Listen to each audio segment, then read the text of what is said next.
வணக்கம். தமிழ் ஃபுட் கார்னரில் பீர்க்கங்காய் சட்னி பண்ண போகிறோம். பொதுவாக பீர்க்கங்காய் தோலை வதக்கி நம்ம சட்னி அரைப்போம். இன்றைக்கி பீர்க்கங்காயே வதக்கி நம்ம சட்னி அரைச்சிருக்கோம். இந்த சட்னி ரொம்ப சுவையாகவும் அதே சமயம் ரொம்ப ஹெல்த்தியானதும் கூட. இது இட்லி தோசைக்கு தொட்டு சாப்பிட்றதுக்கு ரொம்ப நல்லாயிருக்கும். அது தவிர சூடான சாதத்துலேயும் போட்டு பிசைஞ்சு சாப்பிட்டுக்கலாம். இப்போ இதை எப்படி பண்ணுறதுன்னு பார்க்கலாம். இது வரைக்கும் நம்ம சேனலை சப்ஸ்கிரைப் பண்ணாதவங்க சப்ஸ்கிரைப் பண்ணிவிட்டு பக்கத்தில் உள்ள பெல் பட்டனையும் கிளிக் பண்ணிக்கோங்க. ஸ்டவ்வில் ஒரு பேன் போட்டு சூடாயிடுச்சு. அதில் 2 டீஸ்பூன் எள்ளு சேர்த்து ட்ரை ரோஸ்ட் பண்ணிக்கலாம். ஆல்ரெடி இது வறுத்த எள்ளு தான், அதனால் படபடன்னு பொரியாது. வறுக்காத எல்லாம் நல்லா படபடன்னு பொரியும். அந்த அளவுக்கு வறுத்து எடுத்துக்கணும். இப்போ வறுபட்டுருச்சு, இதை எடுத்து வச்சிடலாம். அதே கடாயில் 2 டீஸ்பூன் எண்ணெய் விட்டு சூடாயிடுச்சு. அதில் 1 டீஸ்பூன் கடலைப்பருப்பு, 1 டீஸ்பூன் உளுந்தம்பருப்பு, 1/2 டீஸ்பூன் சீரகம். இது எல்லாமே நல்லா வறுபடட்டும். ஓரளவு லைட்டாக கலர் மாறுற அளவுக்கு வறுபட்டால் போதும். பருப்போட கலர் இந்த மாதிரி லைட்டாக மாறினதுக்கப்புறமா அது கூட பச்சை மிளகாய், 7 பச்சை மிளகாவை கீரி சேர்த்துருக்கேன். இந்த மாதிரி கீரி சேர்த்துட்டோம்னா நல்லா வதங்கும். மிளகாவும் வதங்கட்டும். நான் 1/4 கிலோ பீர்க்கங்காய் வதக்க போகிறேன். அதுக்கு இந்த 7 மிளகாய் கரெக்டாக இருக்கும். நீங்கள் உங்கள் காரத்துக்கு தகுந்தபடி சேர்த்து வதக்கிக்கங்க.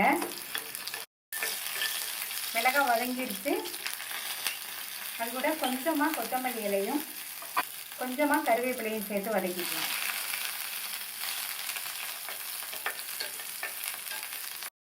கருவேப்பிலை கொத்தமல்லி சேர்த்ததுக்கப்புறமா லைட்டாக ஒரு பரட்டி விட்டால் போதும்.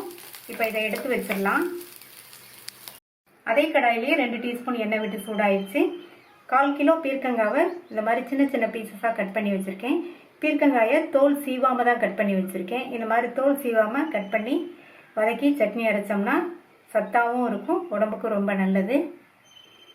இதை இதில் சேர்த்துக்கலாம். இந்த பீர்க்கங்காயை 5 நிமிஷம் போல் வதக்கணும்.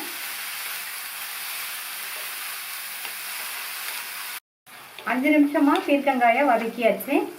நீங்கள் பீர்க்கங்காய் வதக்கிறதுக்கு முன்னாடியே கட் பண்ணும்போது ஒரு பீஸ் எடுத்து சாப்பிட்டு பார்த்துக்கோங்க. சில பீர்க்கங்காய் வந்து கசக்கும், அந்த மாதிரி இருந்தால் யூஸ் பண்ண வேண்டாம். இப்போ மூடி வச்சிடலாம். மூடி போட்டு ஒரு 2 நிமிஷம் இருக்கட்டும். மூடி வச்சு 2 நிமிஷம் ஆச்சு. பீர்க்கங்காய் நல்லா சாஃப்டாக வெந்துருச்சு. இந்த மாதிரி நல்லா சாஃப்டாக வெந்ததுக்கப்புறம் தான் சட்னி அரைக்கணும். இப்போ இதையும் எடுத்து ஆற வச்சிடலாம். எல்லாமே நல்லா ஆறிடுச்சு. ஃபஸ்ட்டு மிக்சி ஜாரில் எள்ளு, பருப்பு, மிளகாய் இதை சேர்த்து 4-5 சுற்று சுற்றிக்கலாம்.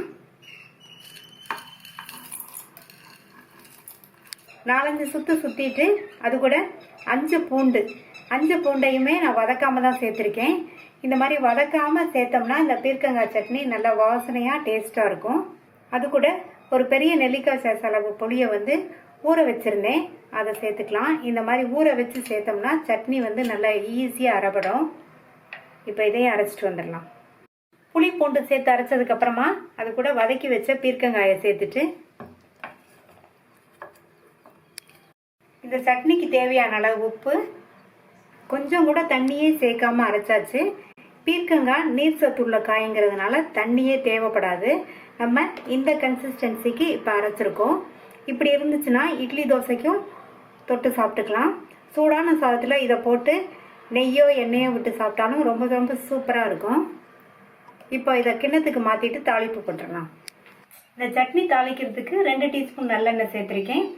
இந்த சட்னிக்கு எல்லாத்துக்குமே நல்லெண்ணெய் சேர்த்துக்கங்க, நல்லாயிருக்கும். எண்ணெய் சூடாயிடுச்சு. அதில் 1/2 டீஸ்பூன் கடுகு, 1/2 டீஸ்பூன் உளுந்து. கடுகு நல்லா பொரிஞ்சிருச்சு. இது கூட கருவேப்பிலை சேர்த்துட்டு தாளிப்பை சட்னியில் சேர்த்துடலாம். சுவையான சத்தான பீர்க்கங்காய் சட்னி ரெடி ஆயிடுச்சு. இந்த டேஸ்டான டிஃப்ரெண்ட்டான பீர்க்கங்காய் சட்னியை ட்ரை பண்ணி பார்த்துட்டு உங்கள் கமெண்ட்ஸை சொல்லுங்கள். தேங்க்யூ.